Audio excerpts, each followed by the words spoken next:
আসসালামু আলাইকুম। আমি চিকিৎসক Mostafizur Rahman. YouTube channel health BD, Facebook page MD Golam Mostafizur Rahman এর পক্ষ থেকে যারা ভিডিওটি আমার দেখছেন প্রত্যেককে জানাই প্রাণ নিংড়ানো অভিনন্দন ও শুভেচ্ছা। আজকে একটা জ্বর নিয়ে আলোচনা করব, যেটাকে বলা হয় আরম্ভ জ্বর, মানে আরম্ভ জ্বর অর্থাৎ স্কারলেট ফিভার। এই স্কারলেট ফিভার কিভাবে মানুষকে আক্রমণ করে? এক জাতীয় ভাইরাস, এই এক জাতীয় ভাইরাস থেকে এই রোগের উৎপত্তি। এই ভাইরাস যখন মানুষকে আক্রমণ করে তখন আরম্ভ জ্বর বা স্কারলেট ফিভার হয়। এটি খুব ছোঁয়াচে রোগ, একজন থেকে আরেকজনের মাঝে পার হতে পারে। আসি আমরা যে কিভাবে পার হয় বা কিভাবে আমরা এই রোগটা চিনব। গায়ে খোসা হয়, পুঁজ হয়, ঘা হয়,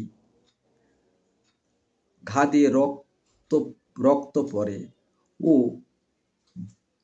এই রক্ত, এই খোসা, এই পুঁজ বাতাসের মাধ্যমে ছড়ে বেড়ায়।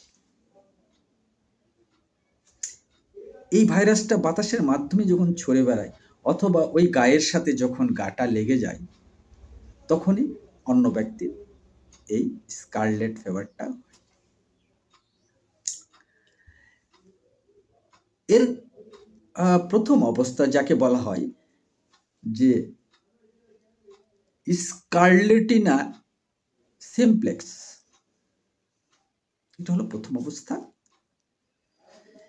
এই প্রথম অবস্থায় গায়ে অল্প কিছু উদ্ভেদ দেখা দেয়। যখন দ্বিতীয় অবস্থানে যায়, অর্থাৎ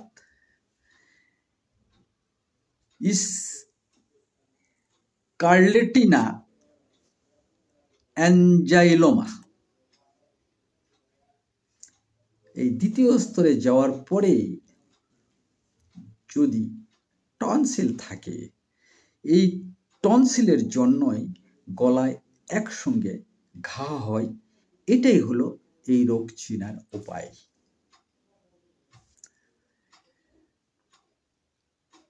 এটা চিনতে আর বেশি আপনাদের সমস্যা হবে না। যে যদি টনসিলের আক্রান্ত ব্যক্তিকে ঘায়ে রূপান্তর করে গলায়, তাহলে বুঝতে হবে এটা স্কারলেট জ্বর। এটা যখন হয় তখন গায়ে খুব বেশি রাশ দেখা দেয়। শিশুদের মারাত্মক একটি রোগ এই রোগ। এই রোগের মৃত্যুর ভয় থাকে। অনেকে চিন্তা ভাবনা করে কিছুটা মেনিনজাইটিস রোগ, আমি বিগত দিনে ভিডিও ছেড়েছি মেনিনজাইটিস রোগ এর মতোই, কিন্তু আসলে তা নয়।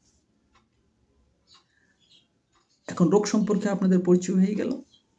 অবশ্যই চিকিৎসার দিকে যাবেন। এই চিকিৎসার জন্য যখন যাবেন তখন একজন অভিজ্ঞ চিকিৎসকের কাছে যাবেন। উনি বাহ্যিকভাবে এগুলো দেখে যদি চিন্তা ভাবনা করে যে আপনাকে পরীক্ষা নিরীক্ষার প্রয়োজন আছে, অবশ্যই পরীক্ষা নিরীক্ষা দিয়ে আপনাকে চিকিৎসা দিলে ইনশাল্লাহ সুস্থ হয়ে যাবেন। যদি আমি লাইক পাওয়ার যোগ্য হই, ফেসবুক পেজে লাইক দিবেন,